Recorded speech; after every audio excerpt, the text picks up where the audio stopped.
we won't be going into the nitty-gritty aspects of all the different work packages, but we'll try to dive a little deeper into the work package number 2 that you see on your screen, that worked on building the knowledge and the evidence base for staff development.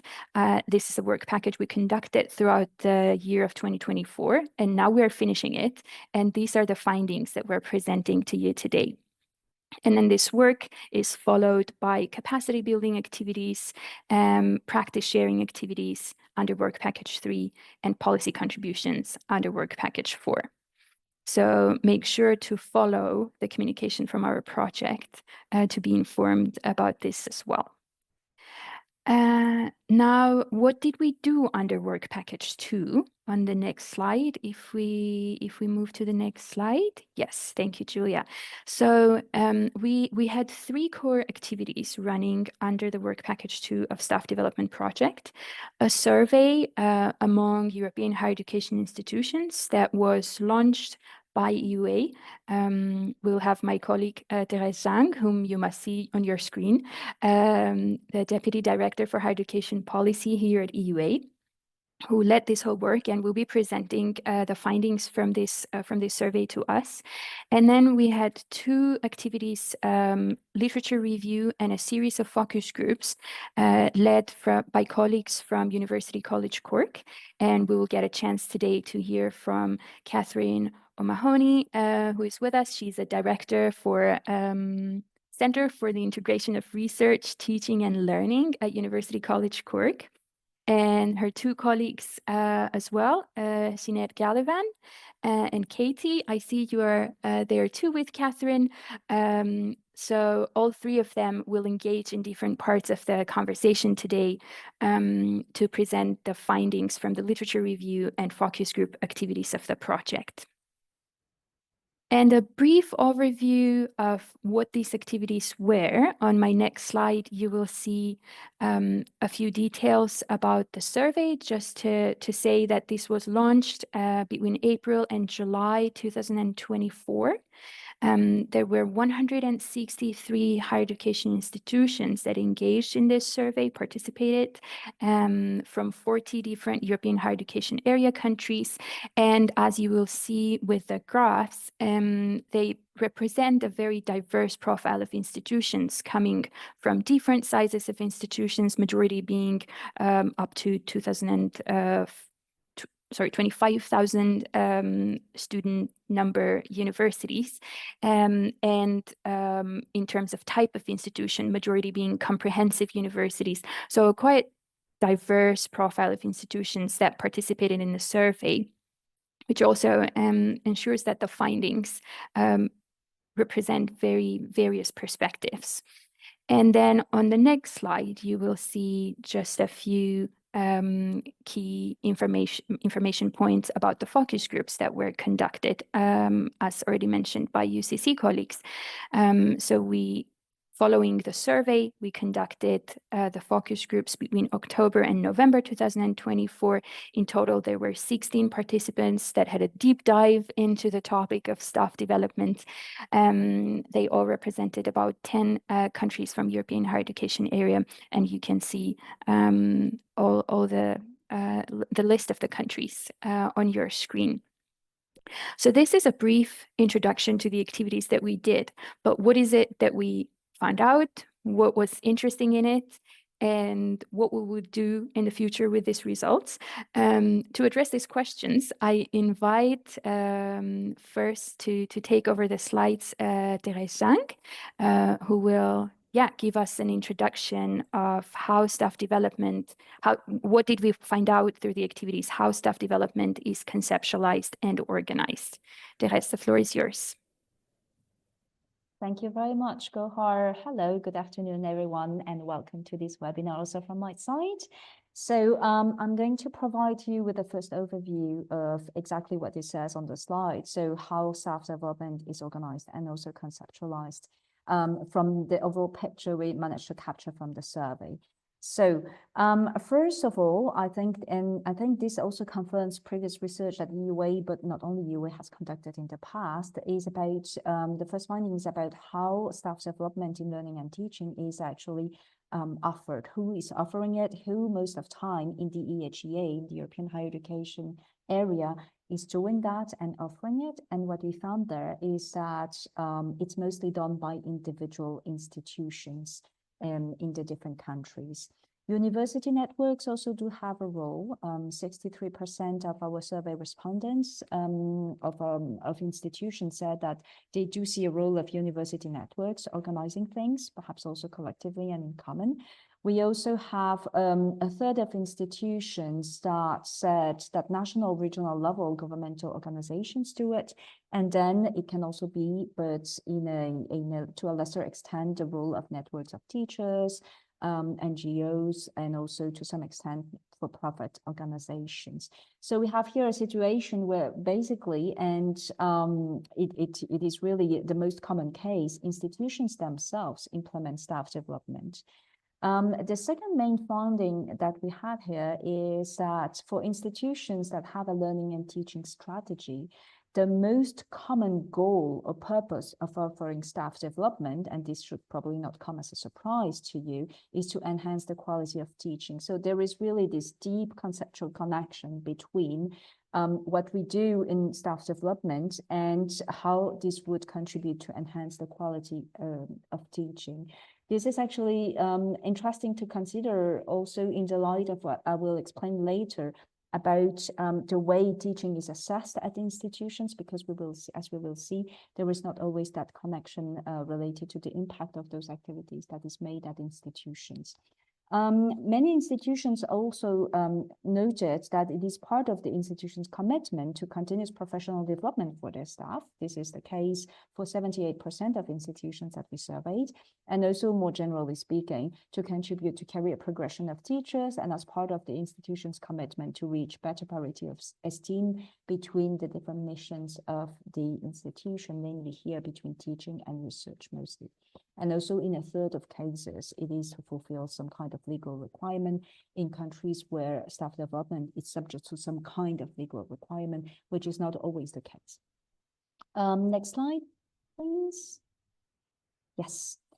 A second point we examined in detail and will be reflected in the upcoming publication based on the survey results is that we try to offer basically a terminology based on some kind of categories of staff development, what type of activities we're talking about. And in that regard, we identified mainly two of them. The one that we called formal, so organized by the institution, offered by the institution, but with assigned learning objectives, and also some kind of assessment, and that is deemed of more general use. And in our survey, at least 96% of respondents actually answered that they offer it. So there is something formal or formalized offered at the level of institution. But in addition, there are also other types of activities that are more what we call self-organized. So by individuals, by groups, or sometimes even by the institution themselves, but that are typically optional and do not call necessarily for an assessment or for an evaluation in whichever form of completion, let's say. It is also more used for specificities and immediate needs at times. And interestingly, in those, faculties and department also play a big role, which also means that there is this connection between what is needed and also what could be of immediate use in a disciplinary context. And for these type of staff development activities, we can see that 71% of the respondents answered that they do offer it. What we could clearly see also from the results is that those two types actually do not have a clear demarcation line between them. It's intertwined. And also many activities organized by the institution are structured, but do not necessarily include any assessment as such upon completion. Assessment could also take the place of a kind of continuum that could take place, for example, during regular, typically yearly appraisal of the staff member in question, or things like that. So not necessarily a kind of formal assessment at the moment the course or the training finishes. Next slide, please. Okay. Here are some quotes that I think are quite interesting, commenting on the answers that they provided to that survey. In some cases, institutions would see typically formal courses as starting points for participating in communities of practice. So in other words, to build on that, to create and maintain a sense of common belonging, a sense of we are sharing this and that, that is about learning and teaching, and we would like to find a place where to share it. And also for some colleagues who develop into leaders in learning and teaching in their fields, that colleague commented precisely that the concept of standalone training, so one-off, is one that we have stopped investing in, and instead we invest in designing development with the aim of sustained transformation. Another interesting quote here is that, I mean, there are different ways to see it, is that actually self-organized activities could also be considered as little extras, so that this is a bit like the other side of the spectrum, if I compare to the first quote. But also at institutions, it might be quite common to consider that we have a formal baseline introductory offer, for example, for all newly hired staff members, entry-level staff, like the basics, let's say. But from there are also more advanced offers, and also there can be more activities, more self-organized activities proposed. What we can also see, interestingly, is that sometimes it's a question of resources. Formal trainings are seen as prestigious, privilege, also because resources are scarce, hence places are scarce, and it's only under certain conditions that some people may access to it. So this is another type of situation illustrated. And last but not least, there is also institutions might also see this complementarity between formal and self-organized activities as mutually fruitful. So the more formal training there is, the more informal activities will appear as well, because there is also an overall question of the value of staff development in teaching that would be better acknowledged. Next slide, please. Yes. Talking about this value, we tried to collect some feedback through the survey on how institutions would define it. And here we tried to cluster that into three perspectives. The first one that is vastly mentioned is about actually community building and well-being. And we know that since the pandemic, the well-being dimension for staff and for students has really increased in importance at higher education institutions at European level. So under that perspective, what institutions mostly mentioned is the importance of creating and maintaining a sense of community and engagement, and staff development is the mean to achieve that, to contribute to teachers' self-confidence, mutual support, and also overcoming frustration over common challenges. So, you know, a place to vent a bit, but also in a constructive way. From an institutional perspective, and that rightly complements also the next one, that is the staff perspective, individual staff member perspective. From the institution side, it's also about creating and maintaining a sense of accountability and also supporting the institution's vision for learning and teaching across disciplines, departments, and with an emphasis sometimes on similar values and competences. One concrete example of that is, for example, when institutions, and there were quite a few of them mentioning, we would like to promote student-based, student-centered learning. We would like to promote active learning, and this needs somehow to be translated also into the way students go through, live it through classrooms, and so it is reflected in our staff development offer.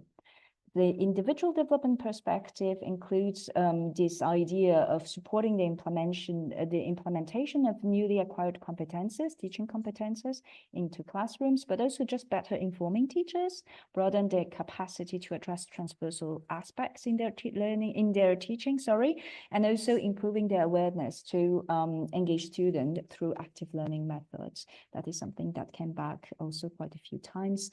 And last but not least, and this is probably also related to the aftermath, let's say, of the pandemic, helping to tackle new challenges. Digitalization came as one that everybody had perhaps in mind, but also more generally be agile and resilient also towards new development, and how learning and teaching could take that into account. I think I will stop here for now. Yes, and pass the floor to my UCC colleagues who will also complement this from their findings from the focus groups. Thank you. Thank you. Can I get the next slide, Julia? I'm Sinead and I'm going to be presenting on behalf of the UCC. So when we reviewed the literature around the conceptualization and organisation of staff development in higher education, it's clear that there was a high degree of variability across various institutions. One factor that contributed to this variability was the lack of national legislation making staff development a requirement or promoting recognition or reward for staff when they do engage in staff development. Most higher education institutions do offer some form of staff development, with most of these offerings being voluntary and there being a high degree of variation in the scope and duration of these offerings. 65% of higher education institutions surveyed across the EHEA have teaching and learning centres at institutional level. Increasingly, we're also seeing sectoral level investment in teaching and learning development. Next slide, please. So participants in the focus groups outlined a range of incentives that are now embedded within their institutions to promote engagement, recognising the need for engagement to have tangible value to staff. Incentives included providing funding for learning and teaching development, allocating time for teaching development, prioritisation and strategy, recognition and promotion criteria, and valuing research into teaching and learning. We've named this the institutionalisation of staff development, and there are three main tensions evident, which I'll discuss in the next slide. Can I get the next slide, please? Thank you. It was common practice in the examples shared in the focus group for staff development to be compulsory as part of the onboarding of new academic staff. However, beyond this initial bit of mandatory training, participation in staff development was largely voluntary, and participants also emphasised the importance of staff development being voluntary and promoting true engagement. Next slide, please. Exploring voluntary staff development further, there are two ideological approaches. The first is staff development in response to staff needs. The second is providing staff development that is aligned with established standards or core competences, which can also aggregate into a form of qualification. The sentiment that staff development should be informed by staff needs was salient across the entire dataset in relation to both the content and delivery of staff development initiatives.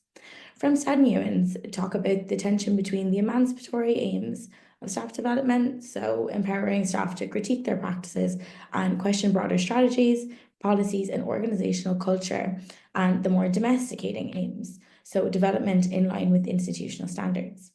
If staff development offerings are to be standardised, then who decides what are core competencies? What does implementation look like? Will this be coordinated at an institutional, national, or even European level? If staff development is needs-based, what mechanism will be used to gather this input, and how can it be aligned with institutional strategy over a longer time horizon? In some cases, the institutional standards are well integrated into institutional priorities. One higher education institution shared that the teaching and learning unit had actually been restructured as the broader staff felt its focus didn't support institutional priorities. Next slide, please. So we also observed this tension between expressed staff needs and the institutional or national priorities or requirements while exploring the role of teaching and learning centres.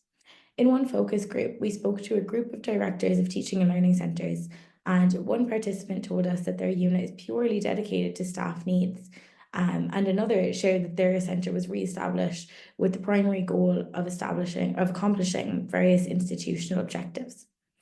Blackmore and Blackwell described how teaching and learning centres often play a mediating role between the realities of institutional life and the traditional beliefs and values of academic staff.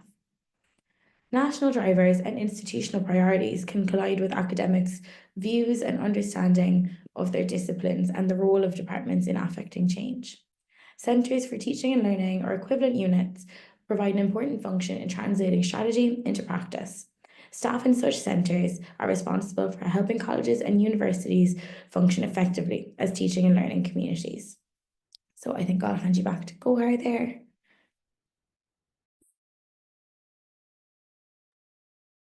Yes, indeed. Thank you for to both of you for sharing this insights with us from the research conducted. To our audience, in a couple of weeks, you will have findings from this research also in a written form available to you as publications. I'll make another announcement about it again by the end of the event, but just please make note that what we heard is a glimpse to what we have found out. So there's a lot more that that you can explore once the publications are out. But thank you, Jeanette and Therese, for the insights shared. We will have a poll now to engage you all as audience a little bit in this discussion. If we oh, the slides disappeared. Yes, it's just for me to launch the poll. Okay. Okay, thank you, Julia. Yeah, so we will launch a poll now to just ask you, how do you relate so far to what has been shared by the speakers? So, you know, all that you heard about the value of staff development, the way it's conceptualized, the way it's organized, the role teaching and learning centers play, the way it's institutionalized as an activity, staff development.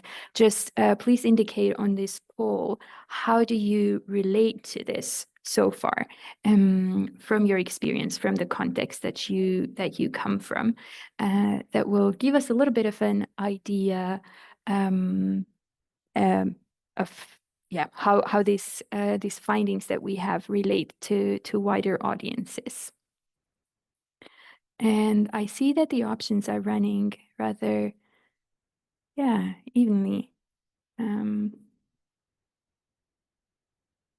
which is interesting. Shows again the diversity of the participants that we have and the landscape that we're working with, the diversity of staff development landscape across Europe. Thank you all so much. The poll, I believe, will remain open for you to vote for a few more, maybe some more seconds, as I see we have 74 people who voted so far, which is not bad. Thank you very much. And yeah, as Therese just mentioned in the chat, please feel free to share some of your comments if you do not relate at all to what we found, because that will give us a little bit of an understanding of if we missed something somewhere, or if there is a system that completely does not relate to what we're talking about. And also if you relate fully, or are somewhere in between, but want to share something, please do. And I will have a quick look at the chat now to see if we have any questions that could be addressed at the moment. Okay, so it seems like a few people have been confused when answering the poll. So I assume that if there was a mistake with not relating at all, you either somewhat relate or relate completely, which is helpful to know. Thank you for that. Okay, I do not see questions in the chat. I look at my colleagues who are the speakers. If you do not see questions either, then I suggest we move to the next. You see one question. Oh, Sorry, Goha. I think yes. there was someone who asked, what is a learning and teaching center or teaching? Yes, now I see it. Thank you very Yes. much. Indeed, the question is, please clarify what is meant by teaching and learning centers. And I believe this was mentioned in UCC's presentation.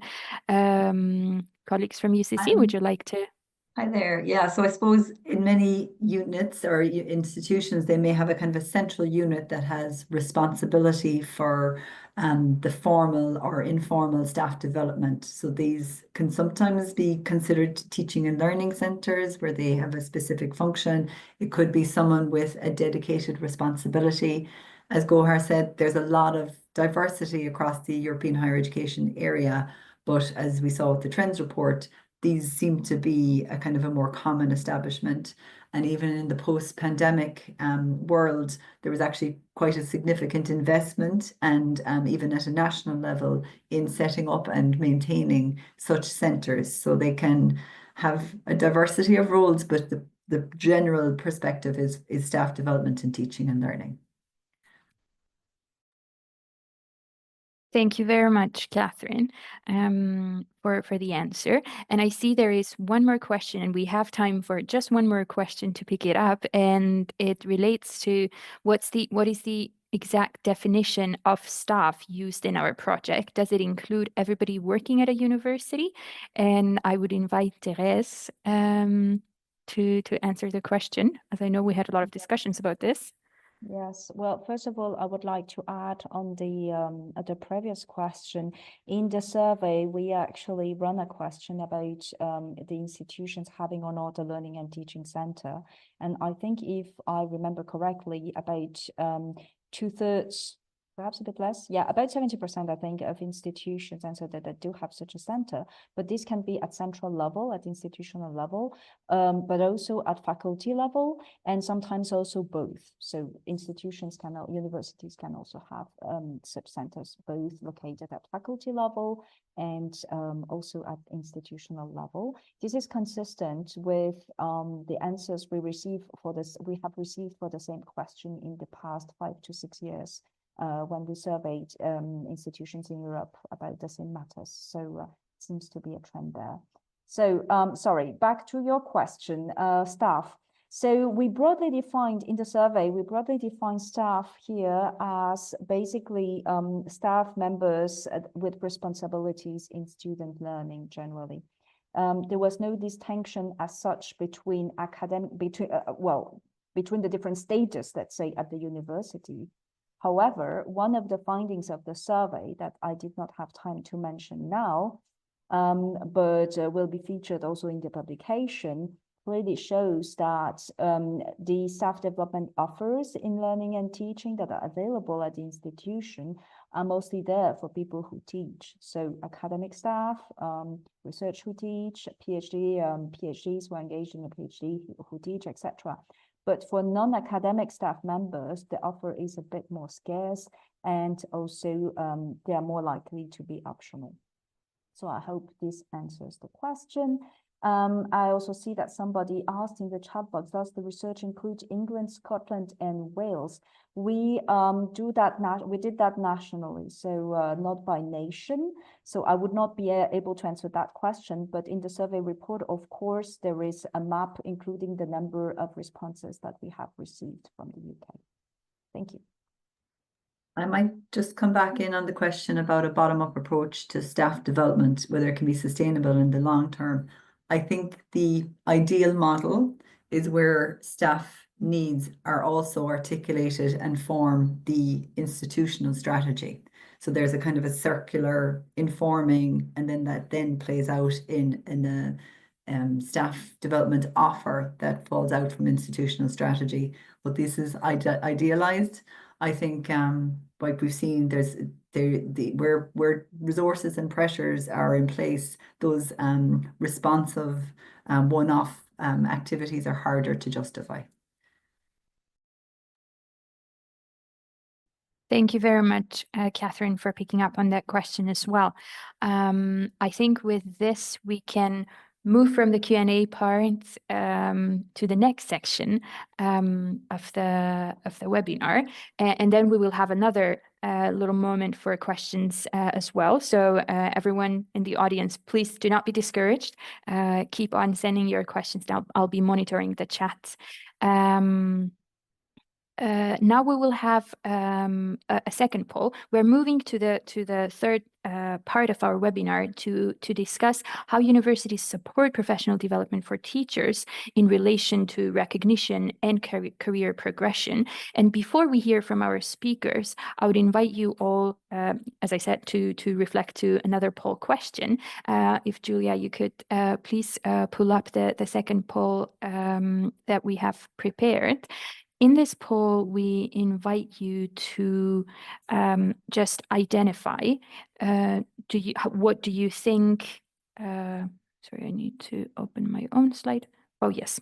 What do you think at your institution is teaching sufficiently recognized through assessment and careers? And hopefully here, the options for answering are less confusing to you, because you just need to say yes or no, or I don't know.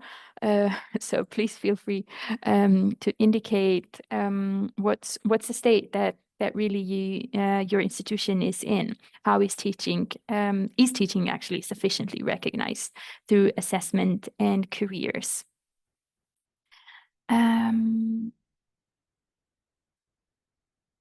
Yeah, it is sad to see that the answer is no, identified by the majority of the participants.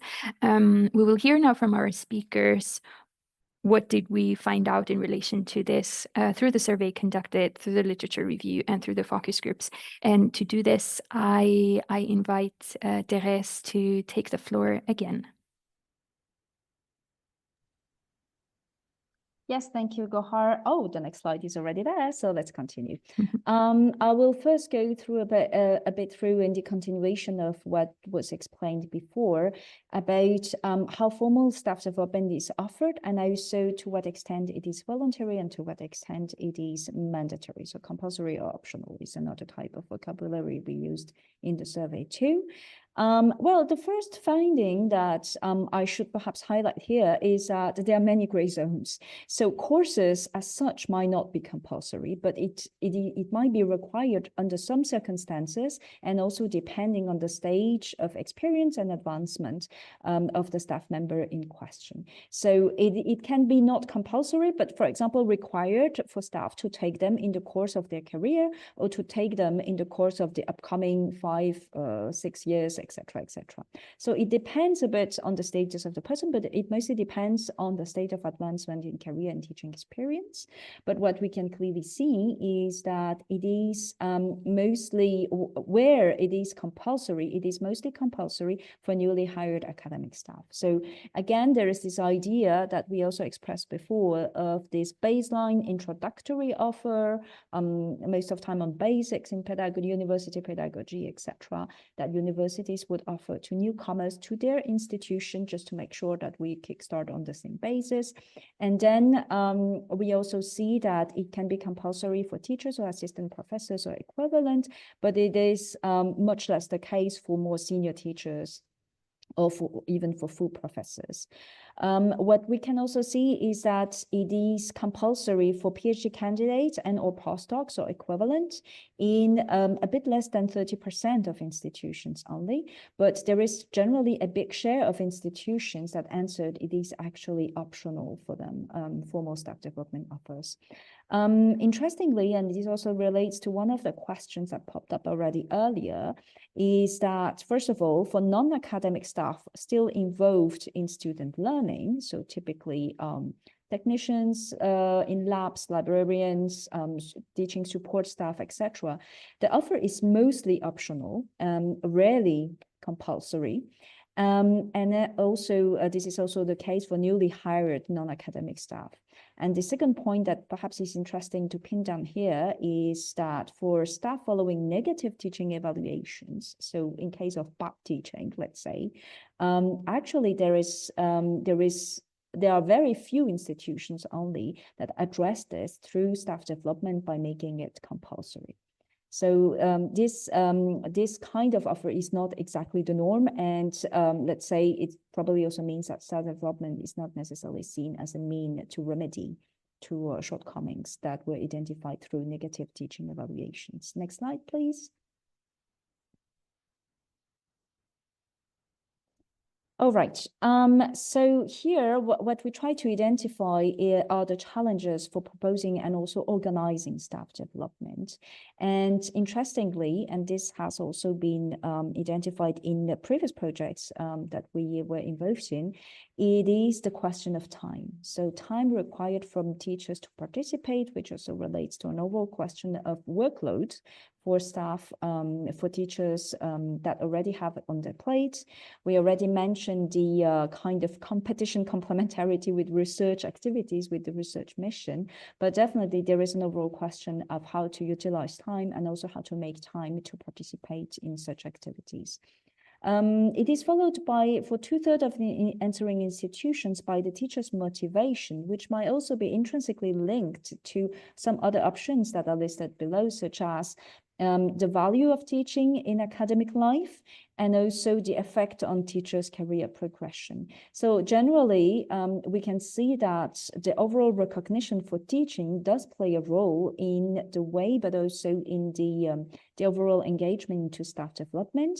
Another point that was another, let's say, set of challenges that were identified and are also quite interesting is the difficulty to engage a circle of motivated teachers who participate. So creating, let's say, a critical mass who would be interested in such activities, but also would contribute to them through communities of practice, etc.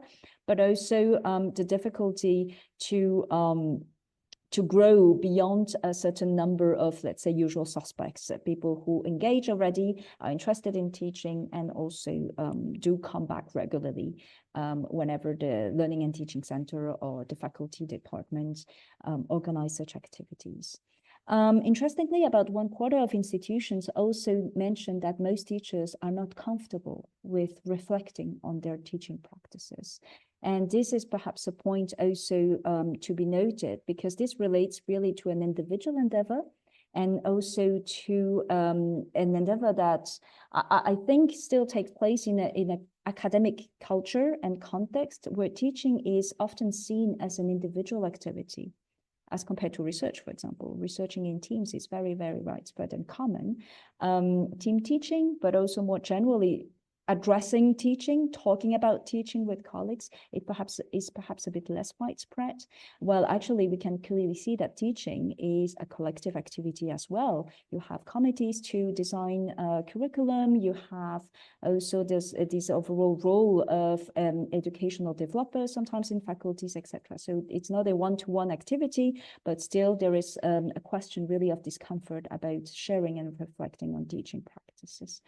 Yeah, sorry, I see that there is a little oversight on the slide with the same option being featured twice for some reason. Something bugged there. Sorry about that. It is correct normally in the publication that will be published at the end of January. Next slide, please. Yes, could you press once again, because I think something needs to fly in. Yes, okay, there was something missing on my left side.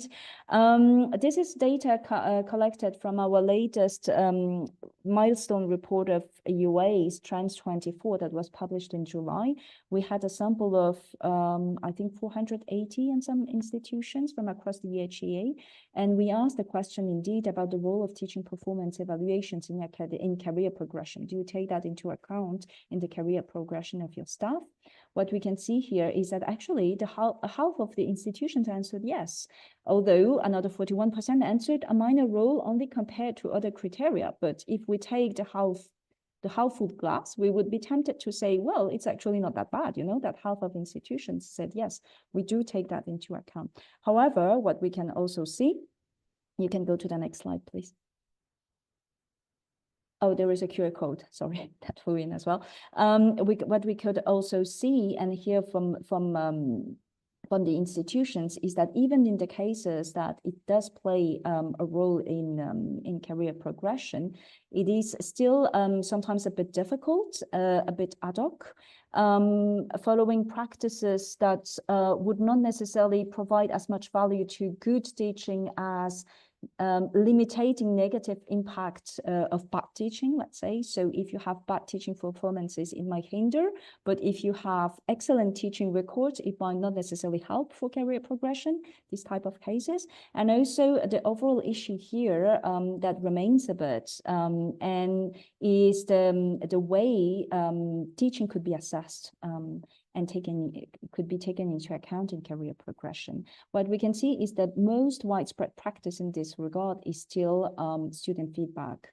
So student evaluations, this is the case in almost all institutions in the EHEA, but institutions also commented that they need to improve how to approach teaching performance evaluations, and there are ways actually to do it better and probably also to do it in a more meaningful way. So what would be more appropriate and complementary tools in this regard? Institutions identified, for example, the use of teaching portfolios, also in an attempt to boost reflection on own teaching.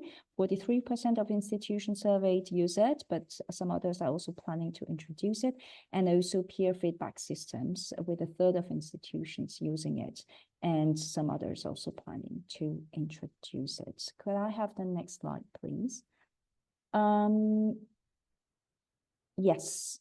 So in the staff dev survey, we tried to have a little bit more of details regarding how formal staff development leads, so those that call upon some kind of assessment or certificate or something upon completion, how does that account for career progression? What we can see is that about half, again, it's about half of institutions actually do take that into account for staff in a permanent or in a temporary position.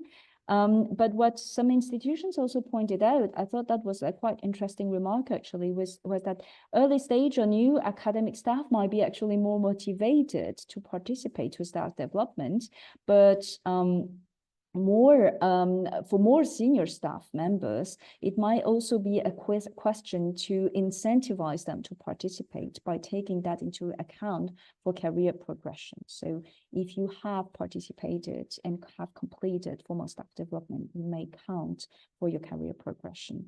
There are typical moments, let's say, in academic life where typical processes where such activities can be taken into account and need also to be documented when academic staff start their position, but also in the context of a periodical evaluation, typically appraisals, upon renewal of a contract for fixed-term contracts in the case of temporary staff, and also when moving from a temporary to a more permanent status at the institution.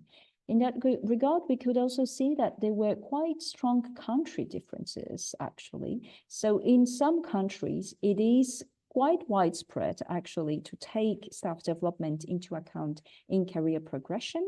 I have some countries mentioned there. I won't list them all, but they are, of course, also listed in the report. But it is much less the case in some other countries. So there is a kind of difference in academic cultures, let's say, in that regard, and it is also the case for the career progression of permanent staff. It's very commonly done in some countries, but much less the case, and probably also quite novel in some other countries. I will end here by saying that the way actually teaching plays a role in career progression is not always clear. There is a very blurry zone between what is compulsory, what is actually not compulsory, but should be an incentive, and also what is optional, but yet it's still nicer to have it. So there is not always a big clarity in this going through all the institutional regulations. This might also be related to a blurry zone that is also present in national regulations as well. Could you please go to the next slide? Yes. I'm just concluding for my part as well, at least here, by saying that the overall picture that comes out from that is that self-development is much more seen as part of a teaching ecosystem, if I can call it so, because it's really a question of encompassing, but also connecting the institution strategies, the priorities for learning and teaching, but also adequate support structures, what is relevant to offer as activities for developing learning and teaching, but also importantly, recognition for the time and effort dedicated to improve teaching. And the overall value of staff development is intertwined really with the value that institutions would grant to the teaching activities as part of the academic profession. And that's probably the main point here. It is also interesting to see the value of an evidence-informed approach to staff development. So what exactly works? How do we know that it works, actually? How do we collect data on that? In what ways? Following what indicators? And is the offer adequate and relevant to teachers' needs? Sinead made a very strong point about that earlier, which I think is really worth reflection, is to kind of also consider the overall balance between what the institution want and what are the teachers, the individual teachers, but also collectively the teachers' needs, how to balance that and how to make it so that the offering is adequate, but also makes everyone happy at the end of the day and is useful to enhance teaching generally. So both top-down and bottom-up approaches are needed. The steering is needed from the institutional and the national levels. We had a few institutions commenting that they expect leadership, institutional leadership, to take a role in that, and also openness to consider grassroots initiatives that come from teachers. I think this was my last slide. And I give the floor to my UCC colleagues. Thank you. So the existing literature surrounding how professional development for teachers is supported within higher education institutions shows that the quality of teaching remains undervalued and overshadowed by research achievement. We also found that there is an increasing emphasis on staff development and quality criteria, which has encouraged HEIs to ensure new staff have a minimum level of competence. Next slide, please. So the participants in the focus groups emphasise the importance of staff development being valued in career progression, following on from what Therese was talking about earlier, in order to promote engagement. Other forms of recognition, such as awards and small grants, were also identified as motivators of engagement. Perfect. One outcome of engagement in staff development was an increased interest in pedagogical research and a growing interest in attending conferences and publishing research in the area of teaching and learning. This, in turn, was identified as a motivator to continue engaging with staff development. This increased interest in pedagogical research served both to develop the evidence base in the area of teaching and learning, as well as to support staff in achieving professional goals, which might require published research. Next slide, please. Although staff development initiatives must be relevant to career progression to ensure that a participant offers staff concrete benefits, the incentivization model also has the potential to undermine the benefits associated with voluntary staff development. The quote on the slide shows how one participant discussed how meaningful engagement can be eluded where staff development is required for career progression. This notion of staff development being seen as a tick box exercise to ensure promotion was mentioned by a few participants. However, other participants spoke of a culture of teaching and learning and highlighted the importance of continued support as a follow-on from engaging in staff development initiatives. Participants flagged the development of emergent networks as a consequence of engaging in staff development. This was congruent with the concept of significant work networks, as discussed by Roxa and Martinson, which support the cultivation of a culture of teaching and learning. When exploring the key outcomes of staff development, the overwhelming majority of participants discussed peer learning and exchange and the value of connecting with other teachers in higher education. Further, this connection can also foster community within an institution and be productive against academic burnout. Similarly, participants highlighted the value of staff development initiatives in providing a space for staff to feel heard and valued. Next slide, please. Insufficient dedicated time and the volatility of institutional and national support were the two main barriers to engagement in staff development identified within the focus groups. When these were explored more deeply, participants suggested that time constraints were reflective of the institutional value placed on staff development. Staff needed allocated time to engage in staff development, and the lack of this provision is indicative of a misalignment between strategy and practice. The planning and delivery of staff development initiatives takes place within institutional and national contexts. A prominent reflection across all of the focus groups was that beyond a lack of resources, the instability of institutional and national support for teaching and learning was a major barrier. Further, a lack of stability in budget allocation for teaching and learning presents a hindrance in establishing evidence-based frameworks for staff development. This perspective was particularly present amongst directors of teaching and learning centres, who shared how this instability had a knock-on effect on the quality and continuity of staff development offerings, which can in turn inhibit the maturation of staff development provision, in line with Palmer et al. Next slide, please. So to summarise the key findings from our literature review and focus groups, we identified a number of tensions in relation to staff development due to competing priorities at individual, institutional, and national levels. It was also clear that perceptions around barriers to engagement or potential negative impacts of incentivization structures could be due to a misalignment between institutional strategies and observed practices. Really, in terms of dedicated time being allocated to staff development and the role of staff development in career progression. We also identified a move towards standardization. While at present there is great variation in terms of the design, organisation, and implementation of staff development, there is a growing consensus on the benefits of identifying common standards or core competencies for teachers in higher education. Equally, the focus groups highlighted the need to balance the standardized approach with the responsiveness to the dynamic needs of teaching staff. So that's everything from me. I think it's back to Gohar now. Yes, thanks, Jeanette, and thanks, Therese, for the presentations. This has been very insightful to hear. My intention was to give a floor to everyone for another Q&A round. However, looking at the time, I'm afraid we're running out of it. So this can be an opportunity and an encouragement for you all to engage materials from the event on our event platform, of which we mentioned at the very beginning of the event. You can find there the slides, you can interact with the rest of the participants, and the speakers have access to this too. So feel free to post any of your questions there. Julia, if we could move to the next slide, please. I will Yes, thank you. I'll just briefly introduce to you all the next steps that will be conducted under the project, as many of you have been so far asking also in the chat how you can engage, what kind of Erasmus mobilities could there be that address this topic. We're happy to let you know that we do have interesting activities going on.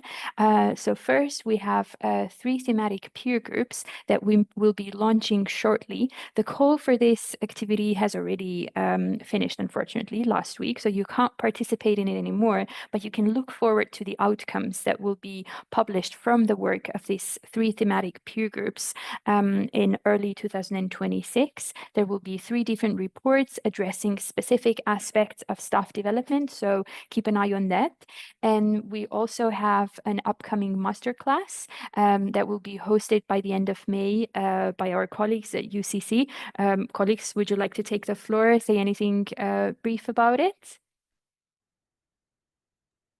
So the purpose of the masterclass in Cork, which is happening in May, is looking at kind of transitions and transformations in staff development. For those of you that are leading out on maybe staff development, that perhaps you're trying to reattune it to institutional strategy, maybe you're starting off and you want to embed it and kind of maybe strengthen its position within an institution, that's really the masterclass that would be for you guys.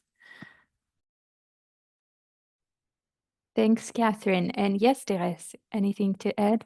Yeah, I see that there are some questions in the chat regarding participation to the masterclass. I won't answer them all because actually it's all in the link, but just to make it short, it is free, thanks Erasmus Plus co-funding, in the sense that there is no fee. However, you need to provide for yourself for traveling there and also for subsistence and accommodation.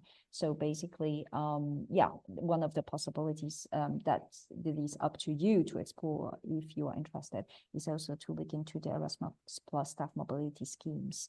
All the information is in the link anyway, so don't hesitate to have a look if you're interested to apply before March. Thank you. Thank you very much, Therese. And in addition to these activities, we will also launch by the end of this month the publications from which we presented you information today. So keep an eye on for that. Follow our project on the social media, check regularly EUA's website, subscribe to our newsletter. On the next slide, you will see further information, whether that's a hashtag of our project, contact email address, but also here you see when will the next EUA webinar be. That is on our timeline. That will be 20th of February. So you can also check this on our website. And with this, I want to thank you all very much. Thank you to our excellent speakers, Catherine, Katie, Jeanette, not just for being here with us today, but also for all the enormous work you have done so far for this project and all the expertise you have shared with us. Thank you, Therese, for being here and for all the work you have done on leading this project so far. Yeah, we're excited for the future of the project, and we thank you all for attending the event today, and just encourage you to stay connected to this project. if you do have that interest of understanding more staff development, understanding more teaching and learning centers and how this whole ecosystem works, but also how we can work better. We hope to offer this to you through this project and look forward to connecting with you all in the future. Thank you, everyone.